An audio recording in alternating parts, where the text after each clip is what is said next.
folks will be leaving soon. So hello everyone, welcome. On behalf of QUFA Adjunct Advocacy Committee, I welcome you. We have some friends and comrades from other universities across Ontario and from OCUFA as well, so I welcome everybody. May our solidarity grow. As organizers of this event, we are workers of Queen's University, which sits on the traditional territories of the Haudenosaunee Confederacy and Anishinaabe Nation, and continues to benefit from ongoing colonization in the forms of extractions of resources, knowledges, and practices of Indigenous peoples, not only in Kataraki, Kingston, but around the Turtle Island. We understand settler colonialism in relation to white supremacy and global neoliberalism, which demonstrates itself through plunder and genocide, as well as by putting profit over people and revenue over life. As you all know, our chronically underfunded higher education institutions are navigating through yet another financial crisis. I use scare quotes to define this moment we are going through as how we ended up in a crisis, and how our administrations imagine a way out of it is quite debatable and contentious. Some of are here today as the most precarious workers at Queen's and other institutions. We are criminally underpaid, yet keep the teaching mission of our universities somehow intact, most of the time at the expense of our professional development and our mental and physical health. However, we are the first on the chopping block, as it is the case at Queen's University.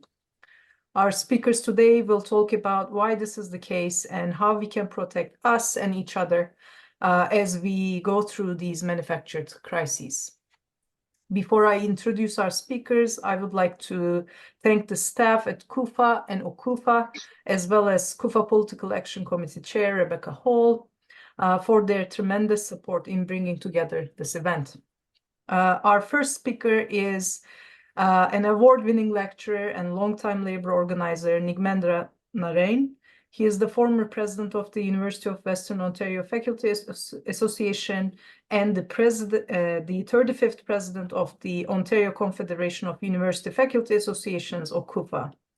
Our second speaker is our very own from QUFA Adjunct Advocacy Committee, Melissa Houghtaling, who is an assistant professor at Gender Studies at Queen's.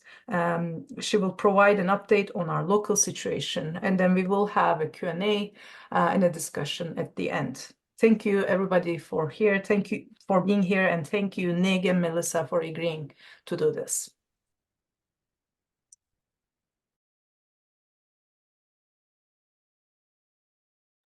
So maybe Nig can start. Sure, yeah. I just want to clarify, Aisha, that I'll do the presentation, take questions due to the timing conflict. Is that okay? Perfect, Absolutely. Thank you. And I just want to take a moment to thank Melissa for being amenable to the schedule. I think if anybody understands what schedules are like for faculty members, it's contract faculty. So that ongoing experience never changes no matter what you do or whichever institution you're at. So there's a lot of similarities to be spoken about. So at this moment, what I'm going to start off with is just sharing to you my PowerPoint. I won't run the PowerPoint so that it doesn't take up your whole screen per se, but at least you can see what I'm referring to. I'm going to start off, and first of all, by thanking all of you for being here. And I myself am on the lands of the Haudenosaunee, the Lenape, and the Delaware here in London, Ontario, and at the University of Western Ontario. I'm going to be talking today about OCUFA and what we have been doing. And I'm happy to take questions about my own sort of role at QUFA and OCUFA, as well as contract faculty member. So I'll begin by first of all saying it's a pleasure to be with you here today. I would like to thank QUFA's representative to OCUFA's contract faculty committee, Aicha Tomak, and QUFA Political Action Committee Chair Rebecca Hall for the invitation to speak to you today. I'd also like to acknowledge QUFA President Sela Olmsted and OCUFA Board Representative George Morelli for their contributions to OCUFA's work. I'm Nigmendra Narain. I'm the president of the Ontario Confederation of University Faculty Associations, OCUFA.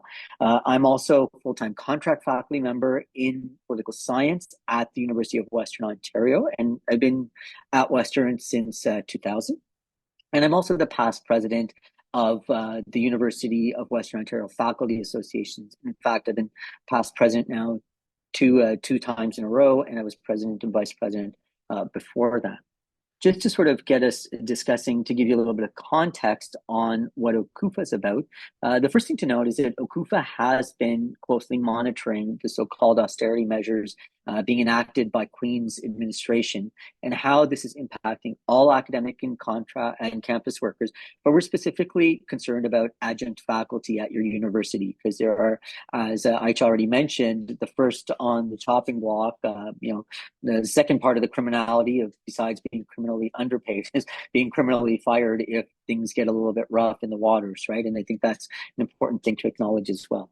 OCUFA itself has been a longtime advocate for precariously employed faculty across Ontario. So I'll start by sharing about what OCUFA is doing to protect good jobs and discuss important issues facing Ontario's university sector and adjunct and contract faculty. But just before I begin, just to give you some idea and hopefully to encourage your involvement as contract faculty with OCUFA, OCUFA itself represents about 30 faculty and academic librarian associations, and we're across the province. And on behalf of our 18,000 members, we undertake government advocacy and act as a hub for all university-specific issues and topics provincially. Nearly a quarter of the faculty represented by OCUFA's member organizations are on contracts. That's 1 in every 4. And they're either sessional or limited term faculty or academic librarians in a similar contract situation. We also have several committees that advance our work on strategic priorities, including a contract faculty committee.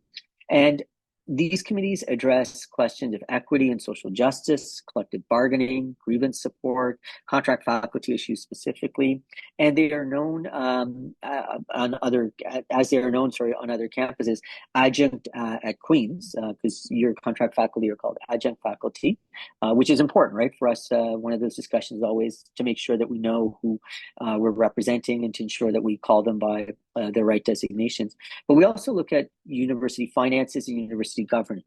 Now, OCUFA's committees include representation from all our member organizations and provide invaluable resources for information sharing, skills development, education. And in fact, I began my involvement at UOFA and then with OCUFA via the Contract Faculty Committee. So there are ways for yourselves to get involved as well, but not just limited to that. We have contract faculty members who are on university finance and others because people bring a lot of different expertise. The committees also work on advancing those equity, diversity, inclusion, and indigenization issues inside OCUFA, and so we apply the equity lens in all our work internally and externally. And we are honored to have representatives from QUFA on all our standing committees. In terms of the provincial overview for contract faculty, over the past decade, there has been a troubling shift in the nature of academic work for Ontario's post-secondary institutions. While full-time tenure stream faculty hiring has stagnated, the reliance on contract faculty, initially couched as a temporary stopgap measure to accommodate significant enrollment increases in the early 2000s, if you remember the double cohort times. This, however, has skyrocketed, and precarious jobs have become a structural reliance in many university institutions. Senior university administrators have also moved to deprofessionalize and defragment professorial work by creating teaching-only and research-intensive streams within faculty ranks, and not necessarily in a sense of trying to ensure that they recognize all different areas, including service and other work that all of us have to do as well, but simply piecemealing it out and saying, this is all you're doing, but expecting a whole lot more from all of us in many ways. Now, over half of faculty at Ontario universities are now working on short-term contracts. OCUFA estimates that the number of courses they teach has nearly doubled since 2000, and these faculty lack job security, are paid less than their full-time colleagues for performing the same work, and face unpredictable scheduling, and often juggle jobs at multiple institutions, or sometimes what people call the 401 contract highway, right? Up and down from Windsor all the way to Montreal, then back up the 416 to Ottawa, Laurentian, and so forth. So while some contract faculty are professionals who teach on the side, research suggests that most rely on teaching as their primary employment and aspire to secure full-time positions in the academy. Their lack of job security and stability is harmful to their career and professional development, their health and work-life balance, their life planning, and ability to pursue research and service to their universities. Fairness for contract faculty, then, is also an equity issue. As with other precarious workers, women and other equity-seeking groups are overrepresented among contract faculty, making precarious work at universities an equity concern as well as one of economic fairness. Now, further to this, since OCUFA represents faculty and academic librarians at every public university in Ontario, I can provide you with a brief overview of the university landscape when it comes to austerity budgeting and the impacts on contract faculty. Last April, for example, the University of Guelph announced it was, quote, it was taking a pause intake on 16 programs, a mix of humanities and science undergraduate and graduate offerings, arguing all of this was needed because of enrollments in these programs, quote, had been suspended primarily in programs with low or declining enrollment. So this is going to affect significant numbers, or has affected significant numbers of contract faculty, right? Those would be the first sets of individuals who would be cut from those programs, and we're concerned about that. Similarly, Wilfrid Laurier announced a structural deficit last summer based on, quote, revenue shortfall, end quote, which led to hiring pauses, right? Which not only, as we've mentioned, about stagnating tenured stream, but also means that contract faculty who were teaching were not getting their jobs renewed.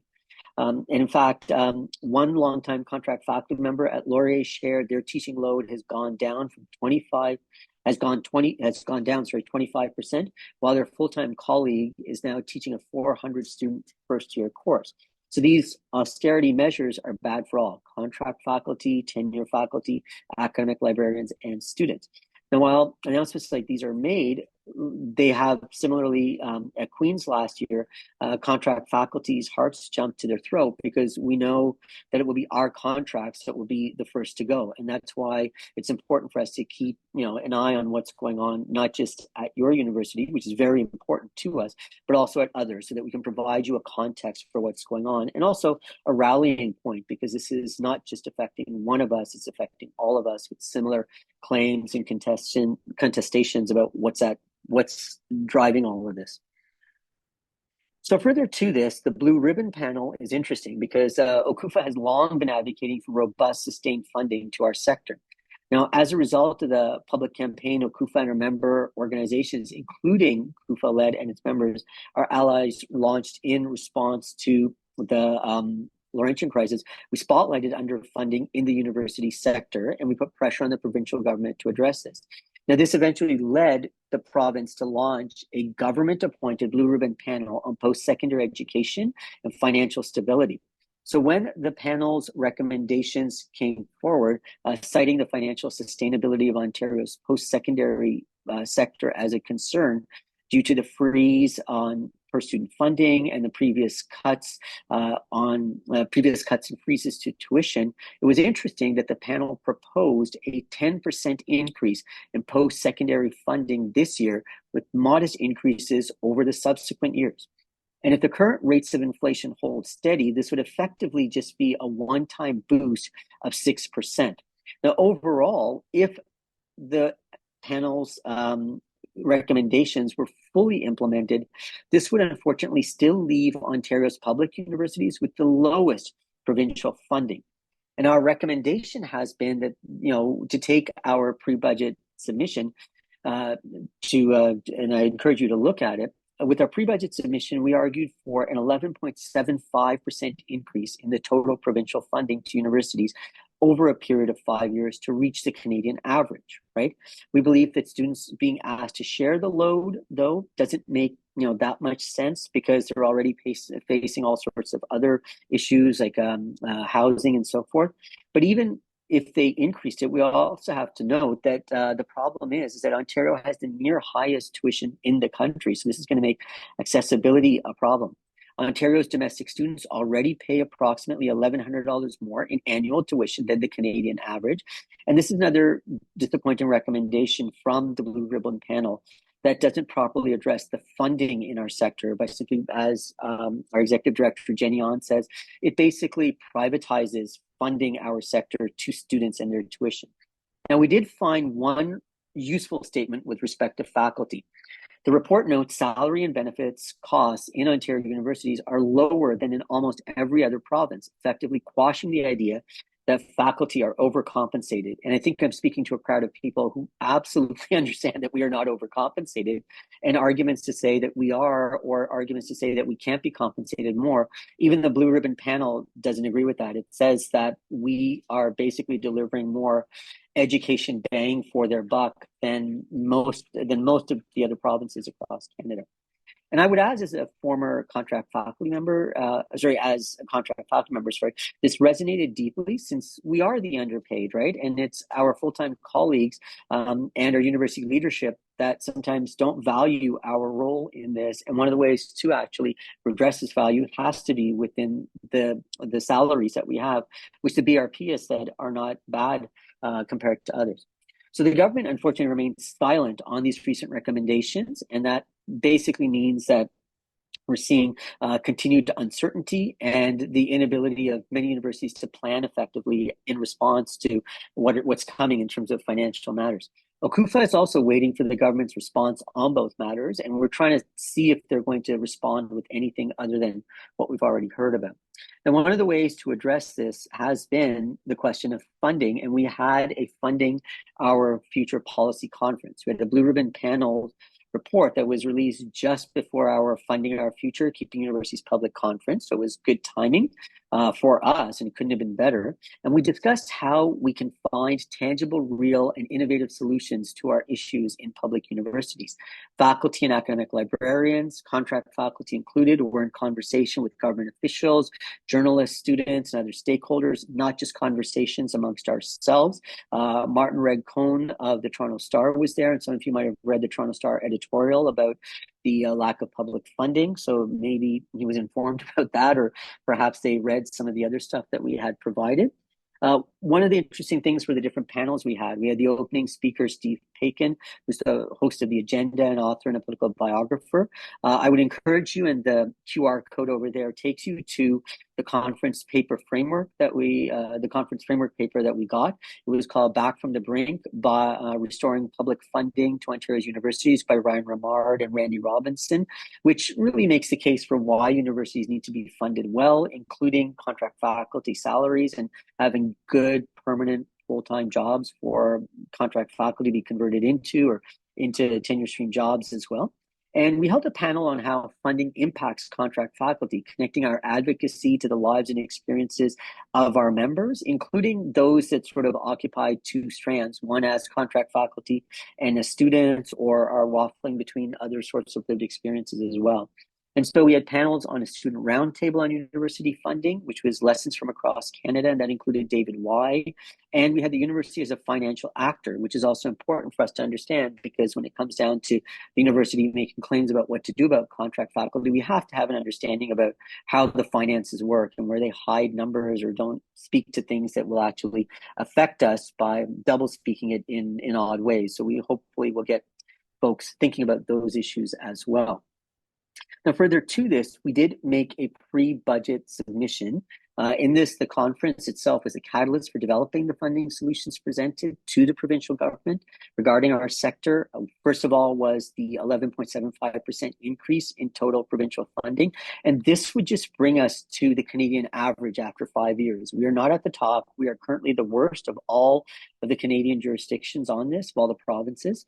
And that's important. And this increase would reduce the reliance on elevated rates of international tuition, and it would help to diminish opportunities for bad actors, predominantly private ones, and to take advantage of the vulnerable student population that's looking to get a degree at a world-class Ontario university.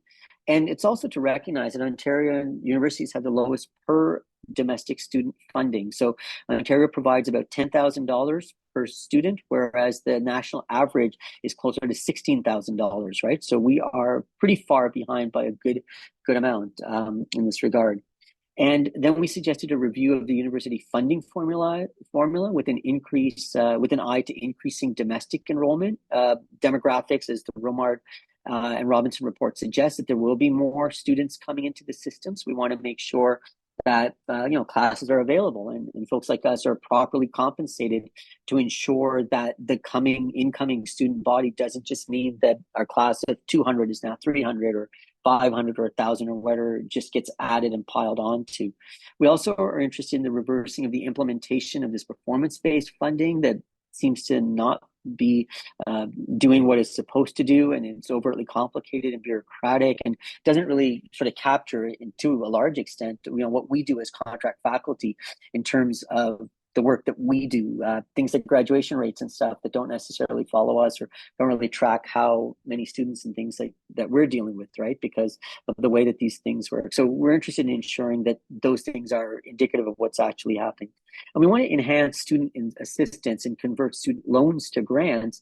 And this will also, important for contract faculty because all of this is to increase the base level of funding that's coming in. So the sort of, we're poor can be dealt with properly and say, you're not, let's get this ship righted.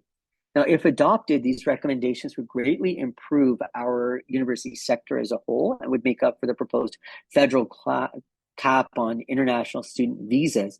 And, we're very clear about the fact that we do support international students, and we do believe that we provide, many of us that teach these students in our classes in first, second year and larger classes and specialized programs, that it's not about the students. It's about the way that the government has incentivized bringing in all of these students, stuffing them into our classrooms at a lower cost by criminally underpaying us. This is not a formula for success. It is a formula for the disaster that we're seeing before us. So don't take it out on the international students. Don't take it out on the contract faculty or the domestic students. Get the funding right, and then we can have a properly situated system. So this brings us to things that we have specifically done. One, we've had the Contract Faculty Day of Action, and I want to thank a lot of the folks from QUFA for taking part in that, posting and so forth.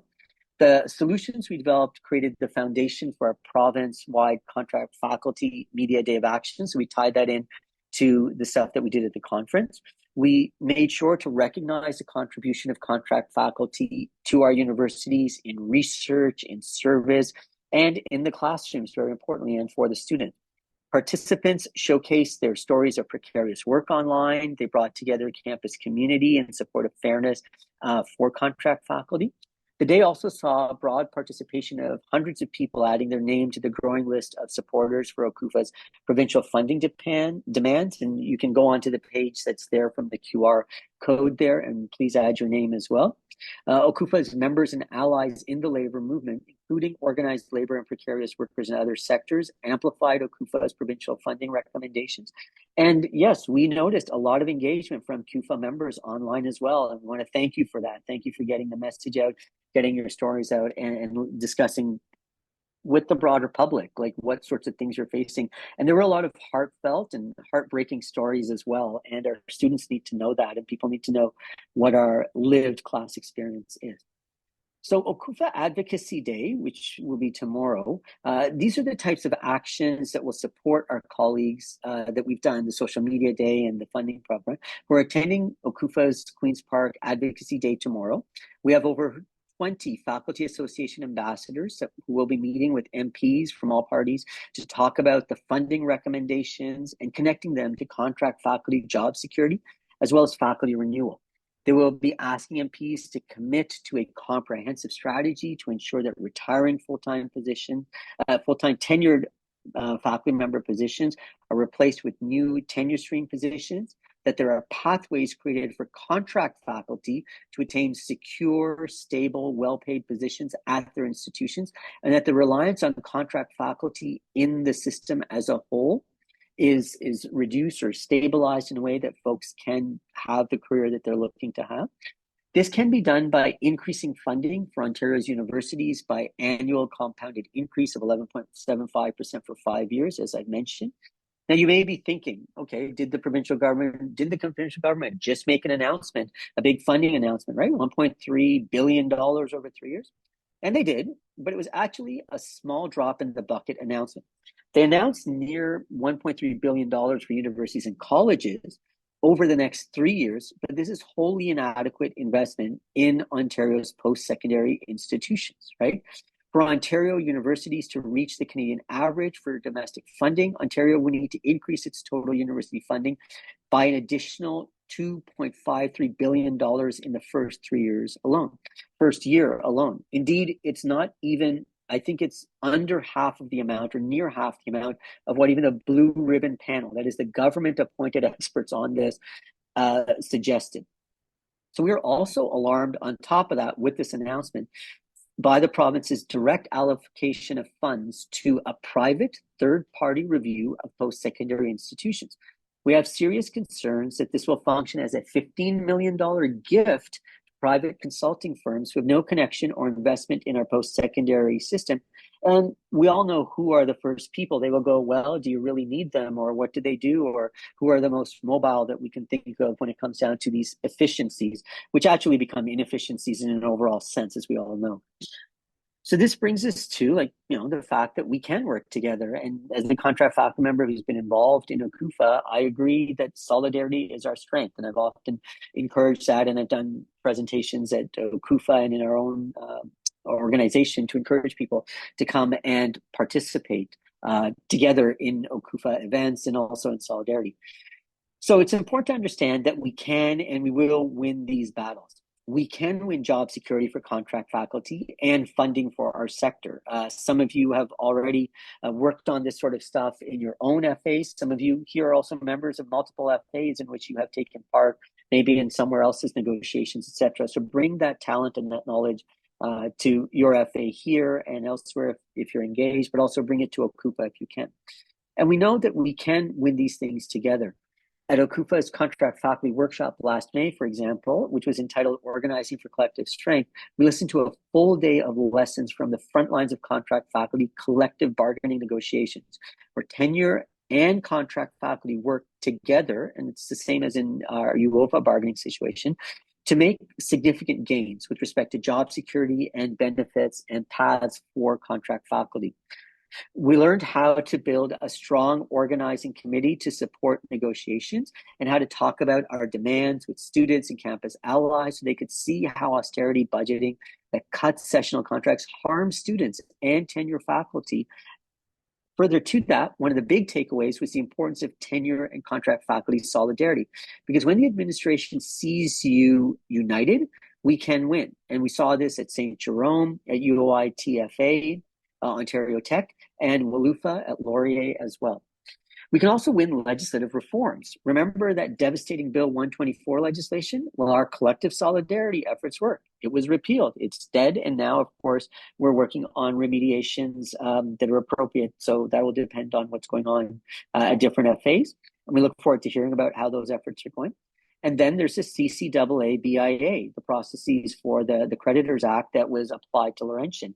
So that one was meant for private corporations. It got used for a public institution.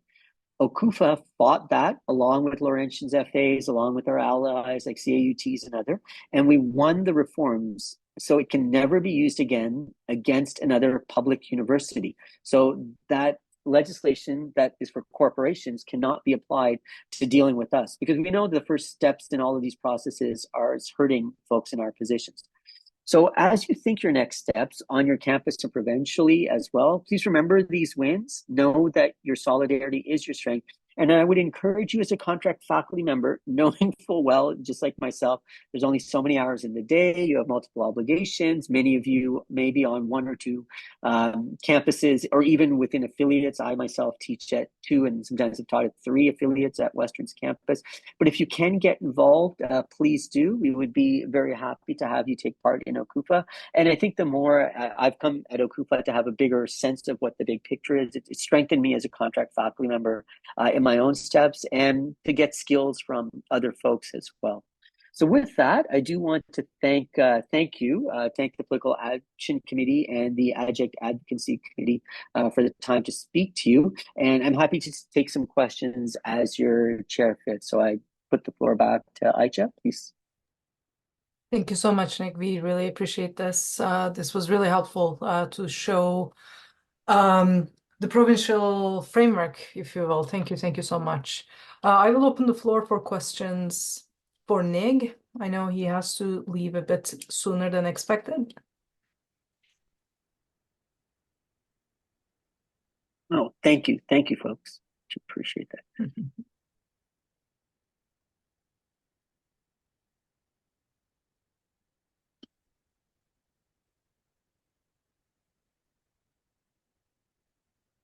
Maybe I can ask a quick question. Sure. Especially you mentioned the collective bargaining processes, and I feel like we are always in a cycle of collective bargaining. Yeah. And in our case at Queen's, this has been quite a contentious issue. The administration has been quite silent about adjunct issues. Although, we made some gains, in the last round. We know Mhm. that, it will be another challenge for all of us in the next round. I was Yes. wondering if you can speak a bit about the kind of the collective bargaining process, especially for contract faculty. Yes. So, I mean, the contract first of all, for our bargaining, we have two wonderful people, Kamiko, who in a way, who is our is our bargaining committee staff person. So lots of resources there. So if you're interested in accessing those, talk to Kimiko and Aparna, and of course, Michael Savage, who does research as well. So these are folks that can come to provide information and stuff like that. I think the tricky thing is, and I know that, and I'm speaking here from my UOPA experience, is having a seat at the table and making sure that your issues come on board. To be frank, a lot of our contract colleagues don't have time. Like, this is really boiling down to who gets heard, right? It's pretty blunt to say that I have the privilege to bring that to the table. I talk to contract faculty, and I now talk to contract faculty across Ontario, so I have a better sense of it. But if you're in that position to bring it to the table, do so, right? I was recently at a conference, and it was about governance, and the issue I brought up was the lack of contract faculty in governance decisions, right? And it sort of caught some people off guard. It caught one person off guard saying, "What do you mean there's no contract faculty in your governance?" Right? They were surprised by it because at their university there is. But I had a couple of contract faculty members come up and say, "Thank you so much, because we don't have a role in our department when it's making this decision. We don't have a role on our board of governors." So I think that becomes important as well, to make ourselves visible in that, because some of the decisions in bargaining are going to be on a board of governors or going to be taken to Senate and stuff like that. So bargaining can sometimes be bifurcated that way, and keeping those issues alive. I think that becomes a question of working with your FA to make sure your issues are looked at. UOFA itself has done what's it called, surveys to the contract faculty. The list, of course, is always a tricky list. I don't know how it is at QUFA, but at UOFA, we're always sort of battling and trying to make sure. And we talk to our faculty reps and say, "Hey, do you have somebody who might be contracted? Could you please make sure they're getting these emails?" Because administrations are notorious for not wanting to let us know who are our members, right? And they want us siloed and separated and not talking to the person next door about our situation, right? So I think that's important. So I would say bring those questions to the table, raise them. At UOFA, we have a contract faculty committee, so the board and others have made it a point to consult if there's a contract faculty question, to talk to the chair of the committee, the two co-chairs. There's a limited term, and then there's part-time. So we have both limited duties and limited term. So we sort of try to engage those discussions. But this is about getting that information out. I remember in 2018, this may seem a little dramatic, but we were talking about the situation of contract faculty. This was when those cuts were coming for us. And I pointed out to the class that I have an 800-person class. Like, "Hey, folks, I'm one of these contract faculty, and my job could be on the chopping block because I don't have a full-time job here, right? And my job didn't convert to full-time until 2020. So this was going to be 2 years later." And the students were shocked. A number of them came up after class and said, "Wait a second, sorry, you're not a professor here. You're not this, you're not that. You don't have a full-time tenure stream, the lifetime job. Like, what are you talking about?" I mean, this is my job, da, da, da, da, da. And then they were chatting amongst themselves, right, in the classroom just before I started lecture and stuff. And many of them wrote, right back saying, "Oh, I'm so sorry. What can I do to help," etc. So to get our stories out to the students, get it to the bargaining committees, whatever processes you use. And if you can join up, if it's available to you for board of governors or other institutional things or contract faculty to get involved, knowing full well and acknowledging fully that this can become a bit of a privilege, but at least have the conversations if possible to do so. Thank you so much. Another question from Norma. So, sorry. Okay. So, yeah, thank you Hello. so much. Hi. I was wondering if you could speak a little bit about the strategies that work to building solidarity between tenure stream faculty and adjunct faculty a little bit better, because we know that that's difficult and to no fault of adjunct faculty. So sort of just from your experience, what strategies have worked so that the burden doesn't always fall back on adjunct faculty in building these solidarities between tenure stream faculty and adjuncts? Thank you. Yeah. Yeah, and I mean, we don't want to belie or we don't want to understate the fact that there are tensions here, right? And there will be tensions which we have to overcome, right? And we all know what those are. So I'm not talking to folks that are unaware of those sorts of things. A couple of things I think have been useful. One is to point out that especially for research components, so mine is teaching and service, right? So I sit on a couple of committees. Like I said, I have to go run to one after this, right? That means our full-time faculty have research obligations and stuff. If they reduce their services and teaching, that has to go somewhere, right? And if people are not available, it's actual committees that are being overrun. We've had contract faculty sit as chairs of department, to sit as undergraduate chairs, etc., which technically is not something you get extra money for, or sometimes course releases are not made available, right? So to make sure that people recognize that that's being done, and to make sure that your rights are upheld. I was just in conversation with somebody a while ago, and they were saying, well, they're suggesting I could be this chair. I'm like, well, are you going to get this, and this? And this is something they get. Are you even going to get that? Because that's not part of your contract, right? So we need to make sure that they understand that there is a necessity for our roles. Because when in international relations, if colleagues leave, I've ended up being the person to pick up the courses in international relations in our department because I teach international relations, right? So the coming after us means that those other courses, like that opportunity is not available. The other thing is it's the bellwether problem, right? If so goes one, so goes everybody, right? If our entire department is down from X number to Y number, and that Y number is half because all of those people were contract faculty, that's not good for the department either. And we need to understand that, you know, robust numbers are necessary for a department to function, to do service functions, to get all the teaching covered, etc. And it diminishes the quality of the teaching, right? We all know what it's like to have larger sections. And I would suggest that there are a number of people on this call that run large classes that our full-time colleagues, quite frankly, would be, you know, devastated to try to run. I run 1,000-person class. I can't think of a single colleague that goes, "Oh, I'd love to do that." I mean, I can't think of anybody that even wants to run a 200-person class, but now some of them have to, right? So I think that there's skills and talents that we bring that they have to understand. And I get often approached for administrative stuff, how to handle accommodations, because by probability I've come across things that a full-time colleagues never come across. So trying to make sure that they're aware of your skills, your talents, your knowledge. I get emails from deans and others saying, hey, how do you handle this? How do you handle this? Because of the large volumes and the diversity of my experience, right? So building some of that solidarity to show the diversity of your experience and the capacities, I think, is important. When it comes to the bargaining table, to hold your own and say the trade-off can't be that we're going to ditch all the contract faculty. In fact, administration finds it's cheaper, you know, to sometimes pay for contract faculty upgrades than it is to pay for full-time faculty upgrades. So it can be a bargaining chip that can work in our favor to say, okay, this would be platinum for full-time faculty, but at least if you give gold to contract faculty, this will save you X amount of dollars. And then you can sort of build that up.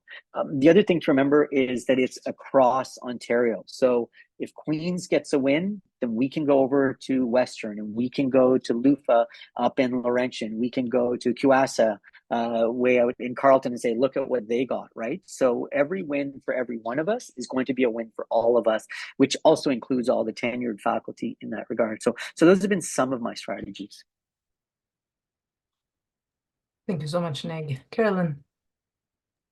Thank you for this presentation, and thank you for all of the advocacy work you've done towards the provincial government.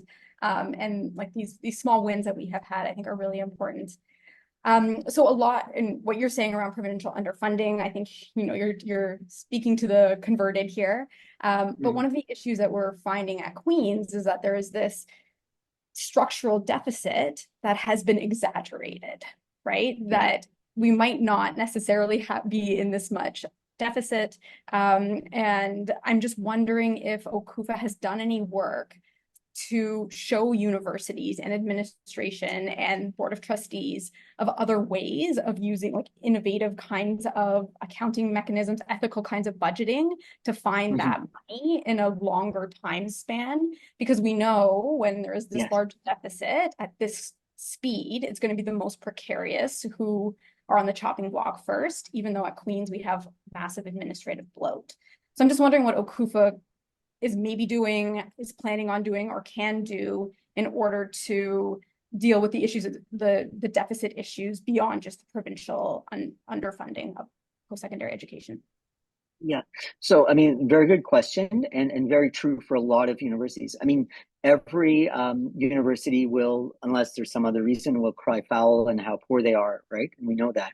But we know this is a provincially constructed crisis, manufactured crisis, or a crisis of choice, right? They're choosing to leave universities underfunded.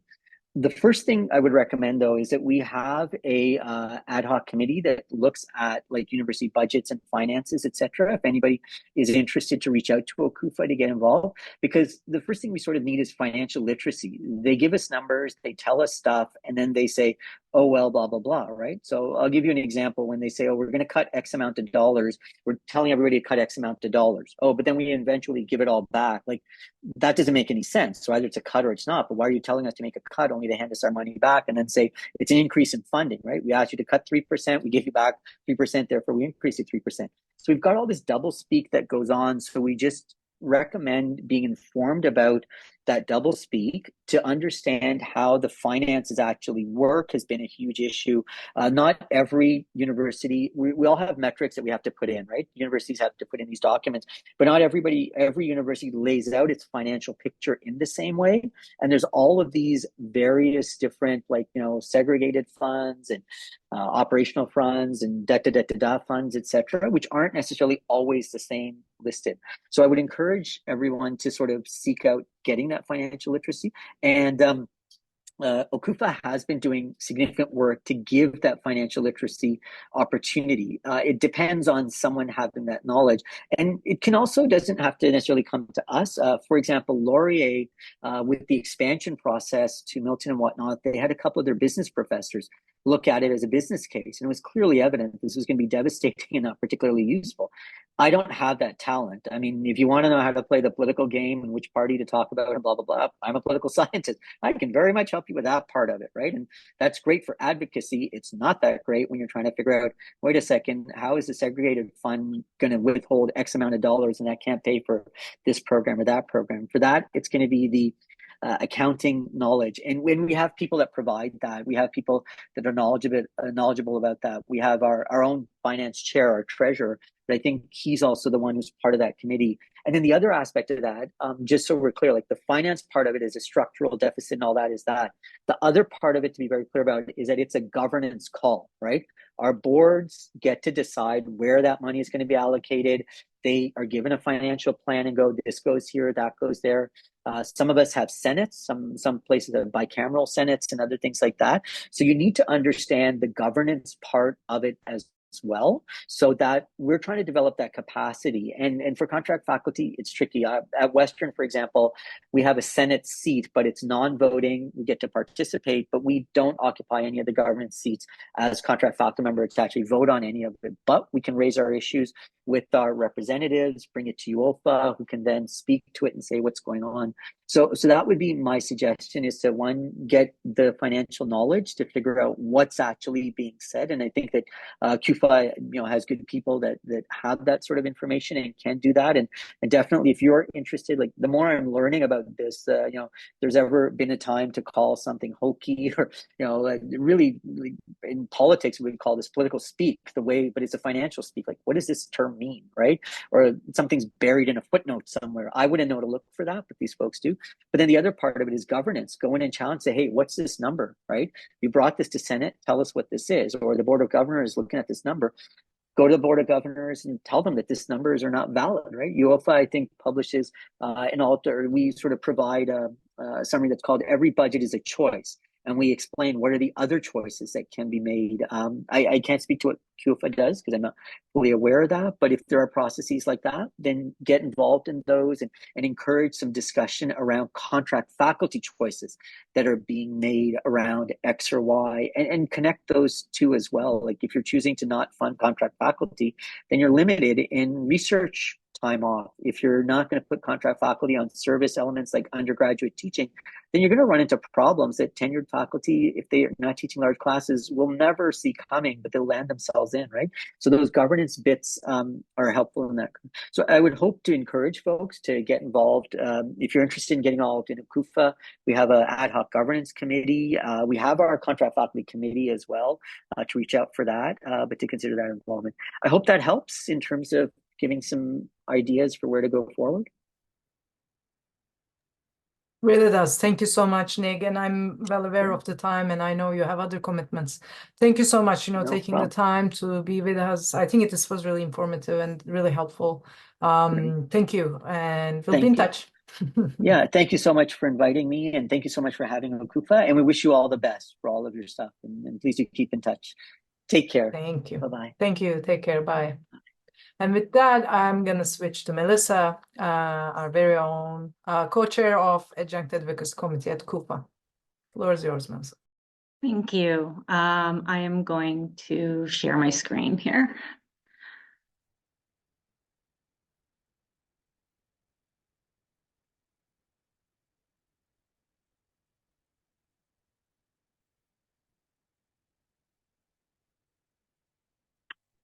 Okay. Thank you, folks, Aicha and Rebecca and Pac, which I'm on, so I guess I'm not thanking myself, thanking the group. Thank you for putting this together. I'm going to just kind of jump right into my part here. I'm going to review the survey that the Adjunct Advocacy Committee had put together. I am the co-chair of the Adjunct Advocacy Committee. I mean, really, it's no secret that term adjuncts have been one of the groups targeted by the proposed budget cuts and austerity measures here at Queen's. QUFA's Adjunct Advocacy Committee, therefore, put together this short survey. It's a very short survey to better understand, excuse me, how units across campus are responding to these proposed budget cuts and how these changes are going to affect our adjunct members. Especially our term adjuncts, pardon me. So the responses to this survey are going to be used to help inform next steps in responding to Queen's budget crisis today. So I'm just going to go over some highlights and reflections from the survey. Now, the aim of the survey was to really just get a sense for what adjuncts here at Queen's are hearing so far about budget cuts within their own departments and how that might affect their job security. It was not meant to be an in-depth survey, so we didn't gather demographics or whatnot. It was really just to get a sense for what our adjuncts were hearing, especially term adjuncts. We opened the survey on December 18th and closed it on February 2nd. So it was about a month and a bit time. And we had over 200 responses to the survey. In going over some of the survey, I've pulled out some quotes, but I'm keeping aspects of the quotes anonymous, namely in terms of naming departments. Just to protect adjuncts' identity and possible fear of reprisals. But I think it's, some departments and units who have more adjuncts are facing more threats to their department and to adjunct job security. So, but I will get to that. Okay, so the first question we asked our adjuncts is, what have you been told about your future employment prospects at Queen's? And was this information conveyed to you by your unit head, director, colleagues, someone else? We also offered this prompt, or these 2 prompts, to help adjuncts kind of think through what they have and have not been communicated about plans within the department. For this question, the majority of respondents had not been told directly about their future employment prospects at Queens, although 47 did, and then 10 were indirectly informed. And how that breaks down is in terms of those who said no. At the time of the survey, most of the respondents, I don't think, had been told much about their future employment. And it's possible, on the one hand, that some term adjuncts may not be affected. But a lot of respondents noted that their departments were still discussing how budget cuts were going to be carried out. So there was definitely some uncertainty expressed throughout the survey as well. Timetabling was also just due at the beginning of this month. So my guess is some adjuncts are finding out now or in the coming weeks whether or not they will have a contract next year, or if their course loads will be reduced. Who are they hearing this from? Mostly are hearing it directly from associate deans, department heads, program directors in terms of what their future employment looks like. Others are being indirectly informed through department meetings, budget cut meetings, town halls, hallway chats, memos from FAS. So what are adjuncts being told? So the plans with which departments are working or communicating to their adjuncts kind of comes down into these 3 reasons, and they actually overlap kind of depending on what side of the coin you're looking at here. So austerity measures will likely affect or will affect term adjuncts' future employment at Queens, and they're being told, 1, that the courses in their department normally taught by adjuncts will be filled by full responsibility faculty, continuing adjuncts, or teaching fellows. Others are being told that the unit needs to reduce the number of courses they are offering, and they are starting with the courses that term adjuncts teach, so they're eliminating those courses. Others are being forced to discontinue courses with enrollments under 10, and this was before the faculty board vote to extend that quote-unquote runway that allows departments an extra year to kind of plan and schedule those low enrollment courses. But there's still concern around this because it will still be a question the following year after that runway has run out. So what I have over the next couple slides are, I've just picked out some quotes that I think do well to kind of convey in adjuncts' words what they're hearing and what they're feeling. So some were told very clearly and very directly that they will not have a contract next year, or that their course load has been reduced. The first quote here, interestingly, actually comes from the Faculty of Engineering and Applied Science. So this is not an issue limited to Faculty of Arts and Science. There were also some comments from the business school as well.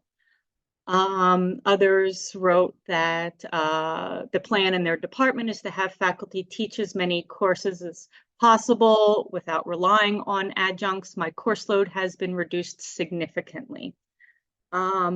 Others were very uncertain if they would have a contract or if they would even have a course load or what it would look like. Some of this was conveyed in terms of department heads or directors needing to fill spots for tenured and tenure track faculty first, and then seeing if there are any positions left over next year or the year after. So a lot of uncertainty there. Others spoke to how their directors or managers or heads are facing a lot of pressure to cut costs, and that they likely won't be contracted next year. Others have been told that they have to reduce number of adjuncts that are in the department, and they've tried to push back, but there's not much that can be done.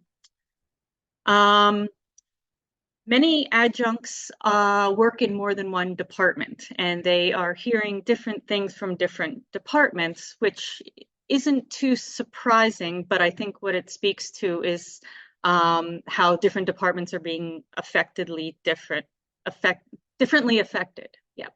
As one adjunct states, as an adjunct at Queens, I work mainly in X department with other courses in Y department and Z department.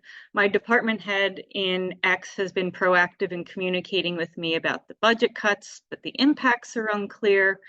Director of Y department has confirmed I will not be teaching my course again, but the director of Z department has not been in touch directly, and I have not been in touch directly with them. I'm going to kind of, I think, just skip this other part, but reading through the responses, it seemed that while many adjuncts weren't told specifically about the impacts, they were figuring it out by, for example, cutting programs and thus the courses within those programs in certain departments, or being in meetings where there's no mention of future employment opportunities. This was the most disheartening part to read throughout the survey, was the number of respondents in these, 50 50 adjuncts who had responded, was that it was clear to them there was no future for them here at Queens. They commented on this very short-lived career. They were hopeful to become part of Queens community, but have been discouraged.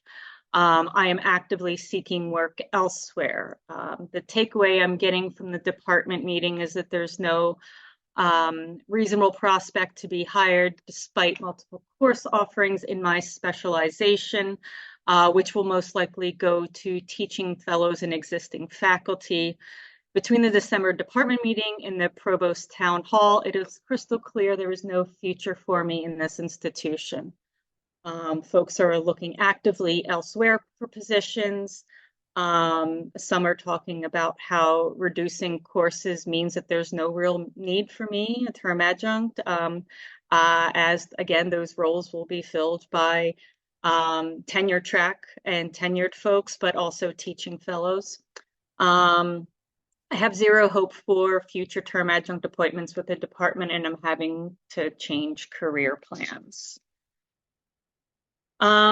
Several talked about as well the impact on quality of education and expertise in their departments. Some saw that that this impact would come through the cancellation of small courses under 10. So again, while that runway of planning has been extended, this is still a concern for some adjuncts. Some are identifying specific skill sets that will not be used, and an erosion of expertise in the departments. Let's see, if Queens gets rid of adjuncts, there will be a significant decrease in the student experience. And sorry, I'm keeping an eye on the time here. I want to speak very quickly. Several adjuncts spoke to the impact that it may or will have on their rights and their reappointments. Some have commented on how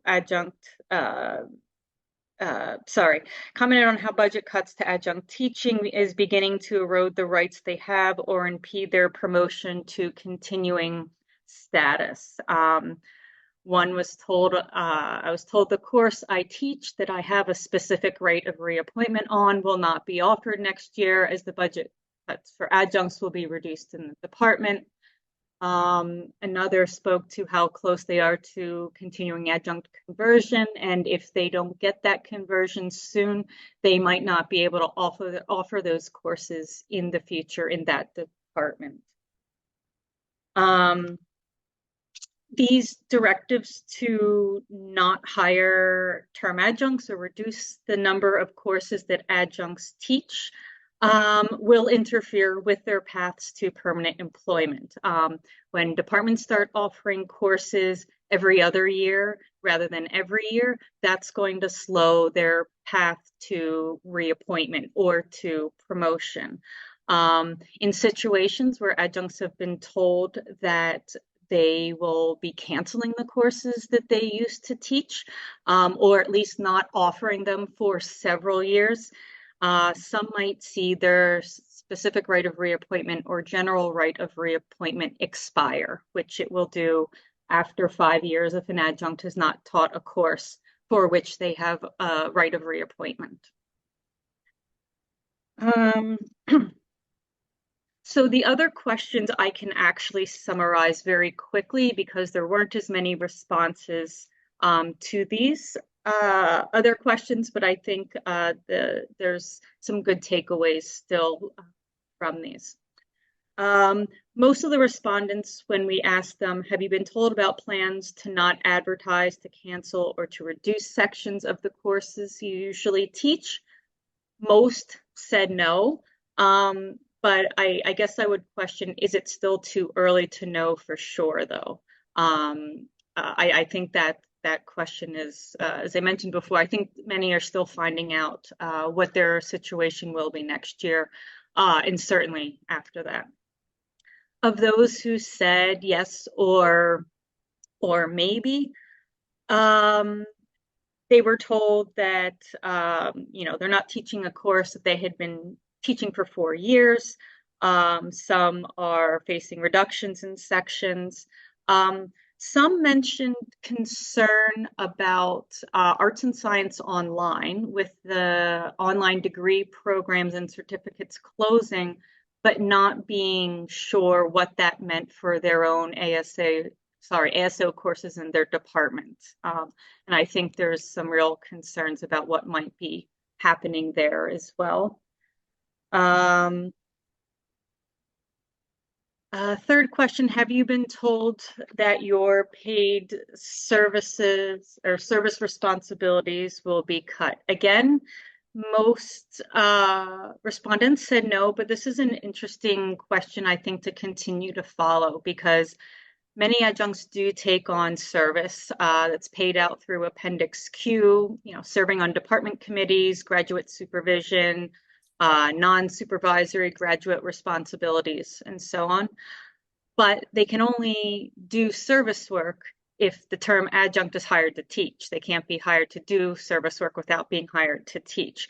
So if there are term adjuncts who normally have paid service but aren't being rehired to teach, then their service is being cut. So that is service that will likely go to other full responsibility members, continuing adjuncts. But I think it's a question we should keep an eye on, because I think it's also possible that some term adjuncts haven't been told what their paid service will be for next year, or if there will be any. So I think that's kind of a to be continued.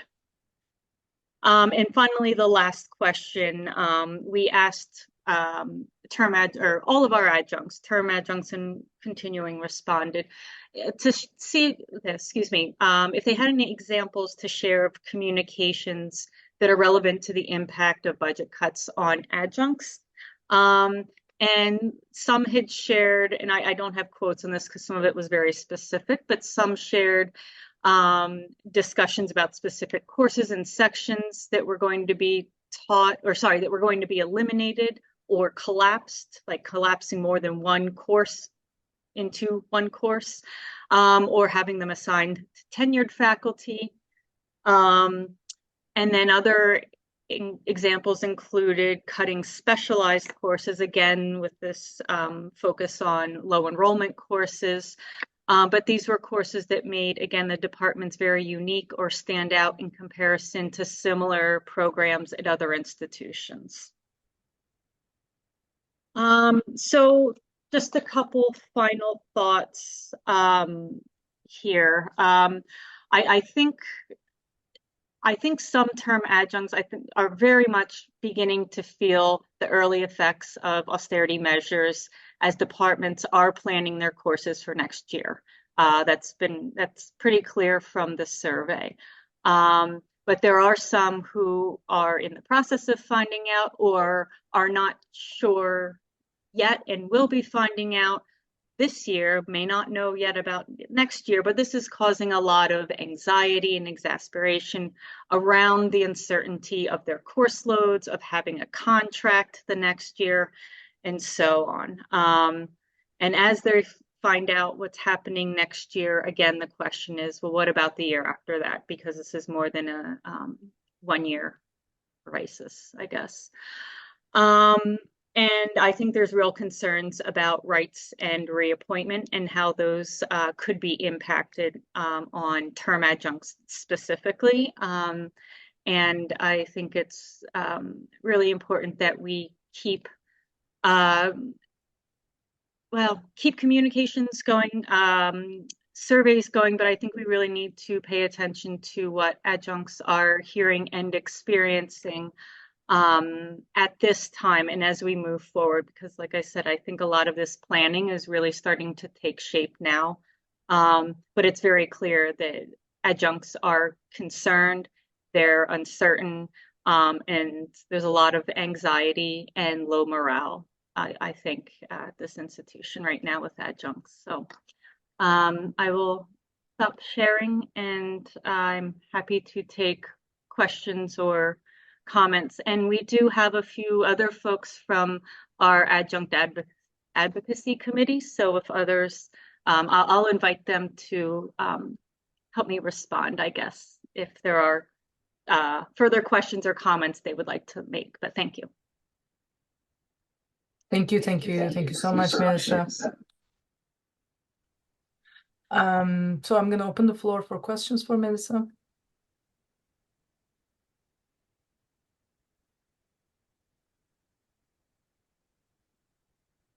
Norma.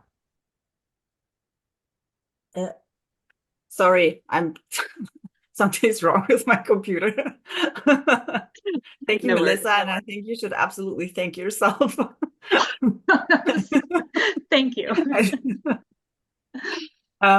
Yeah, so that was completely demoralizing. And I was wondering, because you said that, so you got 200 responses and 50 said that they were, and about 50, was it, said that they will probably not get their courses back or are actively looking elsewhere. So that will be like 25%. And I would be really curious to understand what the final numbers actually are looking like. And I'm wondering is there any way that you could, sort of how are you looking, you're probably looking at that, right? And sort of how are you doing that? And sort of what are your sort of ideas about and thoughts about how that's going to shake up? And then the other part is, if you could sort of speak a little bit more to the right of reappointment and sort of like what kind of protections are there in the collective agreement to push back against sort of this firing by non-renewal that appears to be sort of going across like adjuncts as well as staff? Yeah. Thank you. That was not a very coherent question, but wonderful questions. Okay.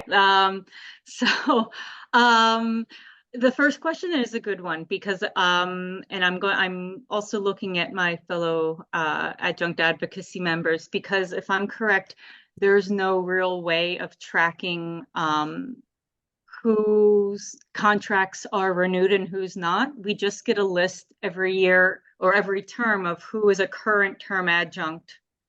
And then my guess is we might have to compare them to lists in the future to see who is no longer a term adjunct. Or so I think the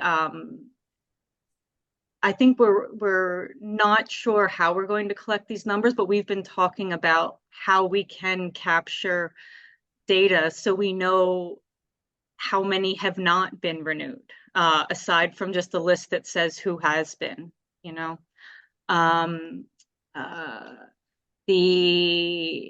Was there a second part to that question? The other question was the rights to reappointment, right? And Aicha, I might bring you in on this one to help me, because I know there are some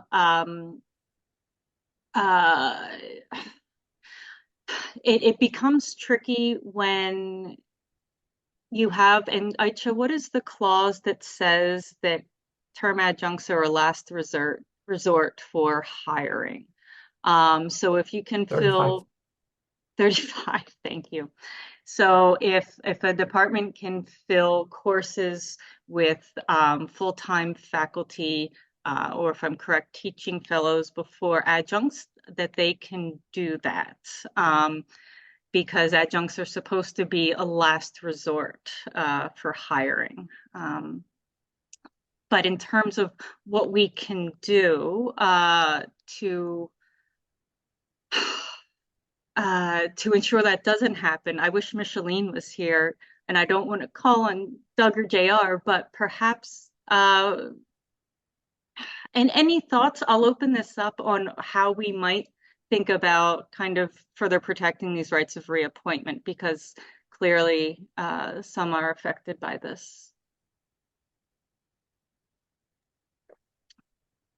Or, yeah. I think Mary Louise also had a really good question about this in the chat, about, you know, especially in terms of the people who are really close to conversion, right? Close to, you know, having their, having the courses, the number of courses in order to go for continuing, right? Because for them, it's going to be really dramatic. Yeah, sort of. yeah. And I know some adjuncts are really rushing to get to that conversion, exactly for that reason. And my understanding is just from casual hallway talks, some department heads are very supportive and are helping get the adjuncts through, and others seem to be blocking actively in ways, or know how else to frame it. But yeah, go ahead, Aicha.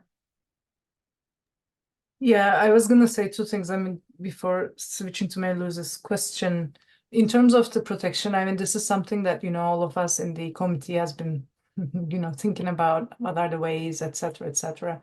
I mean, the 5-year SRGR timeline is important.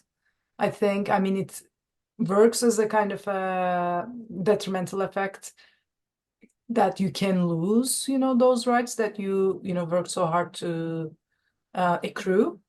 But on the other hand, you know, it also gives you a kind of a couple of years of cushion that you can say that I actually have those rights. And, you know, like, let's say this year and next year you lost it, but you can come back and then say that you cannot actually hire a new adjunct, you know what I mean? However, you know, I think one thing that is really interesting, and I'm personally really interested in that conversation, the employing TFs basically in lieu of term adjuncts. I think, you know, there needs to be a kind of a larger conversation about that, and especially in relation to time to completion for PhD students and to some extent to postdocs as well. So long story short, I don't think there is much protection about term adjuncts and their dismissal by getting rid of contracts. In terms of the people getting close to conversion, I don't think it is really possible to track, because we don't, I mean, Doug and JR can correct me if I'm wrong, but we are not getting data about who has SR. I mean, we get a massive kind of log about people, but not a, let's say, list with people with SR or people with, you know, GR or whatever, you know. But we were thinking, you know, maybe redoing the survey to see what people have been hearing now, you know, after a lot has been discussed.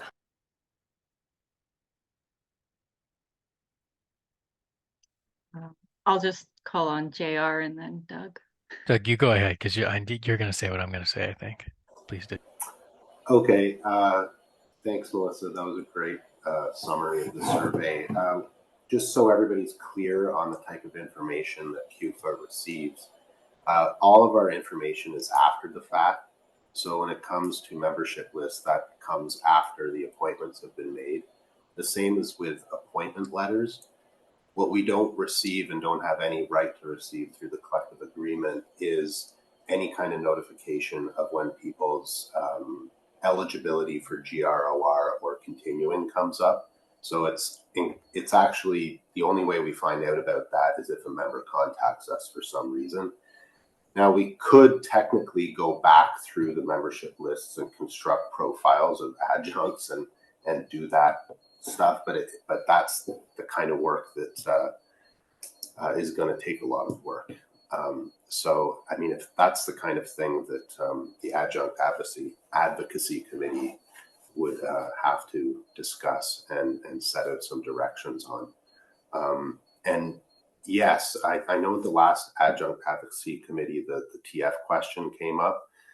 There is a provision in the collective agreement, 32.2.2A, that there's a provision allowing teaching fellows to bump somebody with a specific right of reappointment.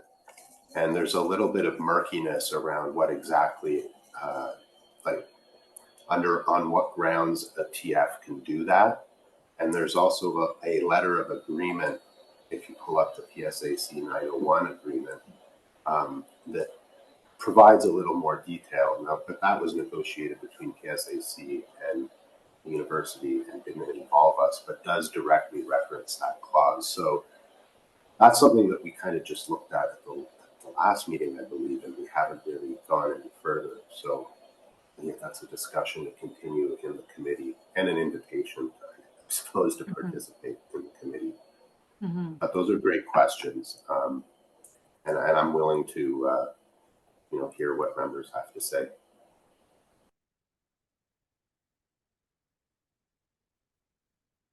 JR, did you have a comment as well? Just a quick comment, yeah, to the question about keeping track of who's close to converting. There is a student project on the go right now where it's a group of computing students who are trying to create this online tool where members can plug in their information and it can tell them, where they're at in the process. It's on. We have a meeting at 3:30 today actually to check in on it, but it's not available yet, and there's some kind of little details to work out. But that's something, and that's not, it might not be perfect because it requires the members to themselves kind of go onto the website and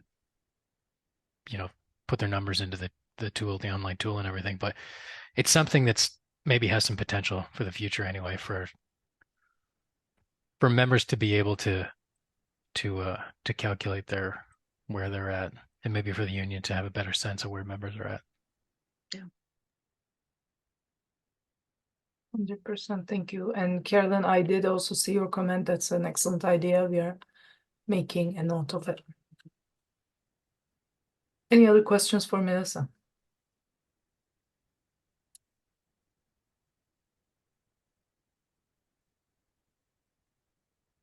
I see another suggestion for a general invite for people close to conversion. I think that's a great idea too. Yeah. We always support a good social. Yeah.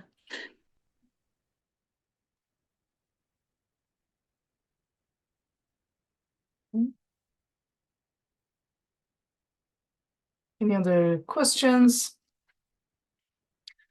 Also, I think we can stop the recording, JR, in case folks